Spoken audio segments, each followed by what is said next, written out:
السلام علیکم، آپ دیکھ رہے ہیں نیو ایٹ 5۔ میں ہوں فرحان شبیر۔ نیو ایٹ 5 میں ہم بات کریں گے اسی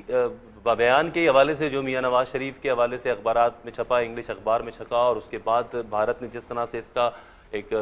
فسانہ بھی بنایا، پاکستان کے خلاف فرد جرم کے طور پر گھر کے گواہ کے طور پر پیش کیا۔ قومی سلامتی کمیٹی کا اجلاس ہوا، وزیر اعظم کی جانب سے اس کے اوپر کوششیں کی گئیں، کسی طرح سے اس معاملے کو حل کرنے کی کوشش کی جائے، لیکن وزیر اعظم ان کو بھی سمجھ میں نہیں آ رہا تھا کہ وہ کس طرح اس بات کی وضاحت کریں۔ نہ وہ وزیر نواز شریف کے بیان کو مسترد کر رہے ہیں، میاں نواز شریف کے بیان کو، نہ ہی وہ یہ کہتے ہیں کہ یہ بات غلط تھی، بلکہ ان کا یہی کہنا سامنے آ رہا ہے۔ آج بھی قومی اسمبلی کے اجلاس میں وزیر اعظم نے جو کہا کہ توڑ مروڑ کے پیش کیا گیا ہے، اب یہ بات سمجھ میں نہیں آ رہی کہ کیا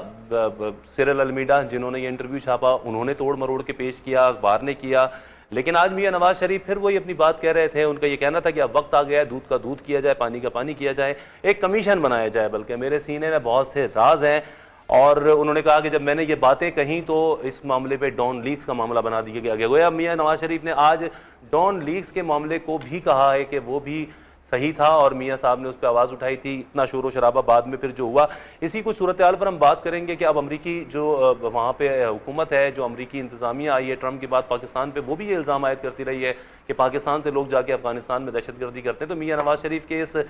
بات سے، اس بیان سے، جہاں بھارت کے موقف تقویت ملی، وہیں امریکہ کے موقف کو بھی تقویت ملی۔ پاکستان اس بیان کے بعد کیا مشکلات محسوس کر سکتا ہے؟ ہمارے ساتھ موجود ہیں بیرسٹر احتشام، ان سے بھی بات کریں گے، ساتھ ساتھ ہم دیگر تجزیہ کاروں کی بھی اس میں رائے لیں گے۔ احتشام السلام علیکم۔ احتشام، کیسے دیکھ رہے ہیں اس بیان کو؟ یہ کیا صورتحال ہے کہ اب جو اس کا ملبہ ہے، کیا خود نون لیگ بھی اٹھا پائے گی، اس کو برداشت کر پائے گی اس بوجھ کو؟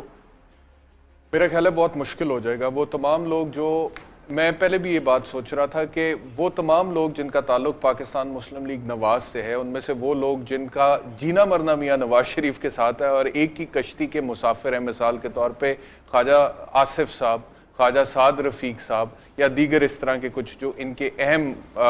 رہنما ہیں، انہوں نے تو نواز شریف صاحب کا ساتھ دینا ہی دینا ہے۔ آپ دیکھیں کل رانا ثناء اللہ صاحب نے بھی کس طرح سے ان کو ڈیفینڈ کیا۔ جو وزیر اعظم ہے، انہوں نے نیشنل سیکیورٹی کاؤنسل کی جو میٹنگ تھی اس کے اندر بالکل اس بیان کو مسترد کیا اور کہا کہ جھوٹ پر مبنی تھا، ذاتی مفادات پر مبنی تھا، گمراہ کن تھا، لیکن بعد میں پارلیمنٹ میں جا کے انہوں نے میاں نواز شریف صاحب کو ڈیفینڈ کرنا شروع کر دیا۔ تو ایک تو یہ کیٹیگری ہے of P M L N leaders. دوسری وہ کیٹیگری ہے جو اس طرح سے میاں نواز شریف کے ساتھ نہیں ہے جس طرح سے یہ لوگ ہیں۔ مجھے لگتا ہے ان لوگوں کے لیے اب میاں صاحب کے ساتھ چلنا بہت مشکل ہو جائے گا۔ ٹھیک، تو احتشام وہ تو چلیں، اب اس کی بھی بات کرتے ہیں ہم۔ ساتھ ساتھ میاں صاحب نے کچھ سوال بھی اٹھائے جس میں انہوں نے کہا کہ ہم کیوں نہیں کچھ کر پائے، سزا کیوں نہیں دے پائے۔ اس قانونی جو مرحلہ تھا یہ اجمل قصاب کی گرفتاری بھارت سے لے کے، اس واقعے کے حوالے سے لے کے، خود جب بھارت میں موجود صحافی ہوں یا ان کے سابق آئی جی ہوں، وہ کتاب لکھ کے خود کہتے ہیں یہ انسائیڈ جاب ہے، جرمن صحافی کہتے ہیں کہ بھارت کی انسائیڈر جاب تھی، تو کیا وزیر اعظم پاکستان میاں نواز شریف کو ان باتوں کا اندازہ نہیں تھا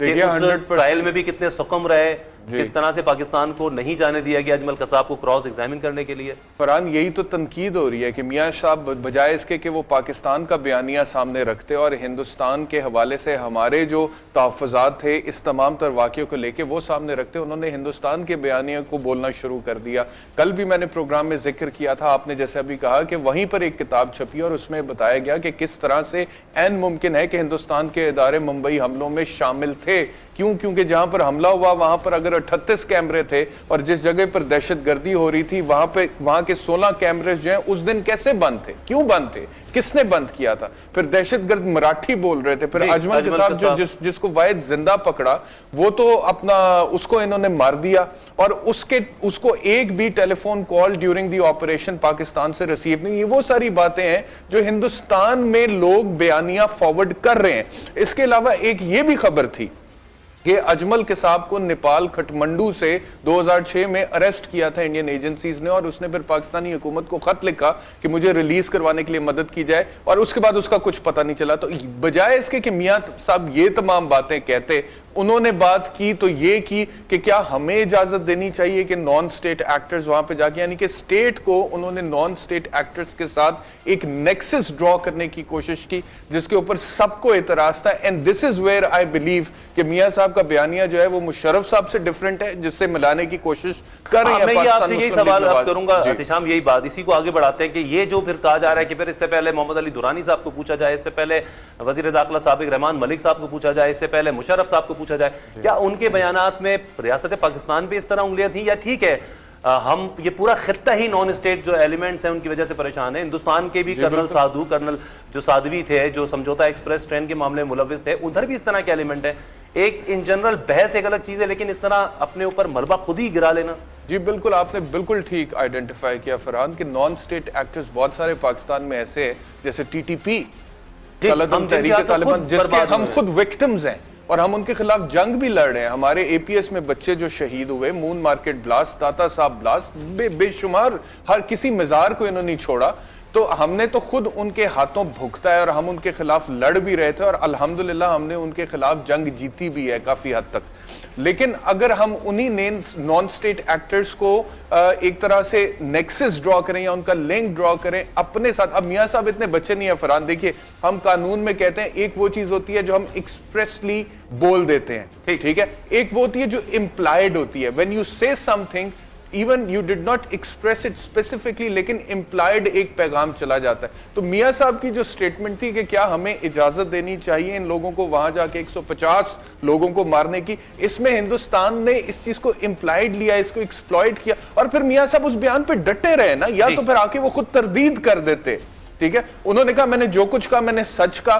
اور اب جو بھی کانسیکوینسز ہوں گے میں اس کو فیس کروں گا. تو یہ جو ہٹ دھرمی ہے یہ غلط ہے اور اس کا پاکستان کی ریاست کو نقصان ہو رہا ہے. ٹھیک ہے, ہم بات کو آگے بڑھاتے ہیں کیونکہ اب جہاں اس بیان کے, اس انٹرویو کے اس ٹکڑے کے دو حصے بنتے جا رہے ہیں کہ ایک تو یہ واقعہ دوبارہ سے اب اس کی حقیقت اور بھی سامنے آنی چاہیے. بات کی آنے والی کتابوں نے بھی بھارت کی جو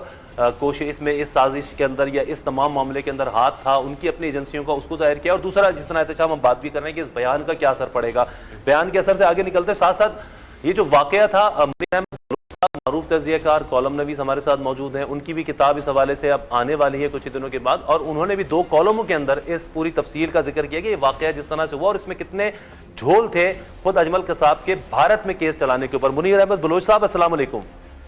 وعلیکم السلام. منیر احمد بلوچ صاحب کیا کہیں گے آپ, کیا میاں نواز شریف اتنے سادہ تھے کہ ان کو یہ نہیں پتا تھا کہ خود اس ٹرائل کے اندر بھارت کے اندر ہی کتنے سکم تھے, خود بھارت میں موجود لوگ, ان کے آئی جی سابق, خود جرمن صحافی کس طرح سے ان سقم کی نشاندہی کرتے آ رہے تھے یا جس طرح سے اس میں ساتھ تھا بھارتی ایجنسیوں کا. آپ نے خاصی تفصیل سے اس پہ لکھا ہے, کیا کہیں گے آپ اسے؟ میاں صاحب نے نہ جانے کس ایجنڈے کے تحت یہ باتیں کی ہیں. یہ اعترافات ہیں ایک طرح کے 3 دفعہ اس ملک کے چیف ایگزیکٹو رہنے والے کے, جس پہ افسوس ہی کیا جا سکتا ہے ایک محب وطن پاکستانی کی حیثیت سے. جہاں تک 26/11 کا تعلق ہے, اگر آپ بمبئی کا نقشہ اپنے سامنے رکھیں اور جو کرائمز برانچ میں انہوں نے چلان پیش کیا ہے 11,800 صفحات کا, اس میں یہ کہتے ہیں کہ یہ کشتی پہ جو لوگ تھے, سب سے پہلے انہوں نے ایک ٹرالر جو تھا فشر مین کا, اس کو انہوں نے امپاور کیا, باقیوں کو انہوں نے دریا میں سمندر میں پھینک دیا اور ایک کو انہوں نے جو نیویگیٹر تھا اس کو ساتھ رکھا. اب جب وہاں پہ وہ بمبئی کے ساحل کے قریب پہنچتے ہیں, یہ ان کی جو یعنی چلان ہے عدالت میں, اس کے مطابق وہ کہتے ہیں کہ یہ مچھلی مار اپنا بستی ہے, یہ وہاں پہ آ کے یہ لوگ اترتے ہیں. اب ذرا ممبئی کا نقشہ سامنے رکھیے گا, اس میں جو 6 مقامات انہوں نے پوائنٹ آؤٹ کیے ہوئے ہیں, Oberoi hotel, Taj Mahal, Shivaji terminal, Nariman house, Cama hospital, یہ ان کا فاصلہ ایسے ہی ہے کہ جیسے آپ لاہور میں ہیں تو کوئی راوی پہ آ کے کشتی اترتی ہے اور اس کے بعد ان میں سے ایک نشتر ٹاؤن یعنی چلی جاتی ہے ٹیم, ایک ٹیم چلی جاتی ہے اپنا محمود بوٹی کی طرف, ایک چلی جاتی ہے اپنا مسیح شاہ کی طرف, ایک ٹیم آ جاتی ہے شادمان کی طرف, اور ایک ٹیم جو ہے وہ پہنچ جاتی ہے مار روڈ پہ. اب یہ کس طرح, یعنی اب بمبئی کا جو اپنے جو نقشہ جو ہے, ان کی جو ٹریفک جو ہے وہ اس طرح کی ہے کہ اگر آپ بڑی سپیڈ سے بھی اپنا مختلف گاڑیوں میں یا ایک گاڑی میں یعنی نکلے ہوں تو ٹارگٹ تک یہ جو یعنی 5 ٹارگٹ تھے یہاں تک پہنچنے میں کم از کم 1 گھنٹہ لگتا ہے، ایک 1 آور۔ اب یہ کس طرح ممکن تھا؟ اور یہ دوسرے کے جس طرح یہ بھی کہا جاتا ہے کہ امریکن ایف بی آئی نے اس حوالے سے آگاہ کیا تو پھر روکنے کے کیوں نہیں اقدامات کیے؟ رو نے اگر آئی بی کو بتایا تو پھر ان لوگوں کو ٹریس کیوں نہیں کیا؟ یہ سارے معاملات اٹھتے ہیں۔ منیر صاحب، تو کیا آپ کو لگتا ہے کہ میاں صاحب آگاہ نہیں ہوں گے اس معاملے سے، لیکن انہوں نے زبان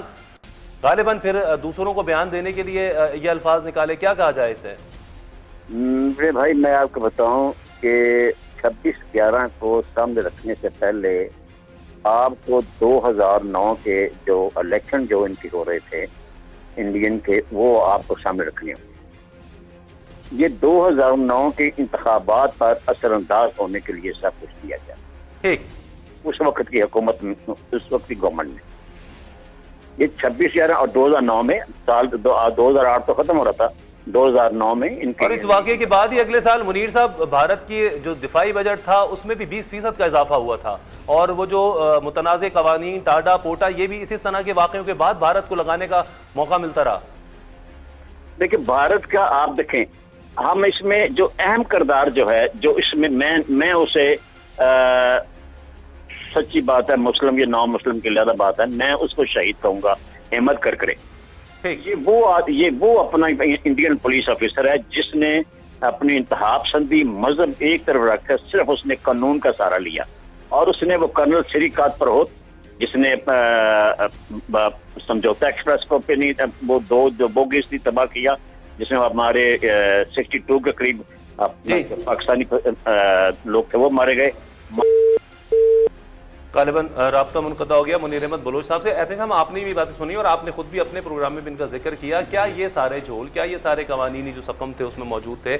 یہ کیا میاں صاحب تک نہیں پہنچے ہوں گے؟ سوال بار بار یہی اٹھتا ہے کہ آخر کیا پھر یہ وجہ تھی؟ اگر دیکھیں میاں صاحب تک نہیں پہنچے تو میرے تک کیسے پہنچ گئے، آپ تک کیسے پہنچ گئے، منیر احمد بلوچ صاحب تک کیسے پہنچ گئے؟ میاں صاحب has to be one of the most inform persons in the country, because وہ وزیر اعظم ہیں اور تھے، اب تو خیر سابق نااہل ہیں اور 3 دفعہ رہ چکے ہیں، تو اگر ان کو نہیں پتا تو یہ سراسر ان کی نااہلی نالائکی ہے۔ لیکن یہاں پر بات فرحان نالائکی کی، نااہلی کی، اگنورنس کی نہیں ہے، یہاں پر بات جان بوجھ کے ڈیلیبریٹلی ایسا بیان دینے کی ہے جس سے پاکستان کے اداروں سے آپ کے جو ٹکراؤ کی پالیسی ہے آپ اس کو فارورڈ کرنا چاہتے ہیں، لیکن اس میں آپ یہ بھول گئے ہیں شاید کہ اس کا نقصان ریاست پاکستان کو ہے، پاکستان کی سالمیت کو ہے، 22 کروڑ پاکستانیوں کو ہے، 4-5 صوبوں کو ہے، اور ہر رنگ، نسل، مذہب سے تعلق رکھنے والے لوگوں کو ہے جو اس پاک سرزمین پر رہتے ہیں۔ اچھا ایک اور چیز، اب میاں صاحب دیکھیے چاہے کچھ بھی ہو جائے فرحان، گھر کی جو لڑائی ہوتی ہے نا، یہ بڑے بوڑھے کہتے ہیں گھر میں رہنی چاہیے، ٹھیک ہے، گھر سے باہر آپ کو اس کا تماشا نہیں بنانا چاہیے۔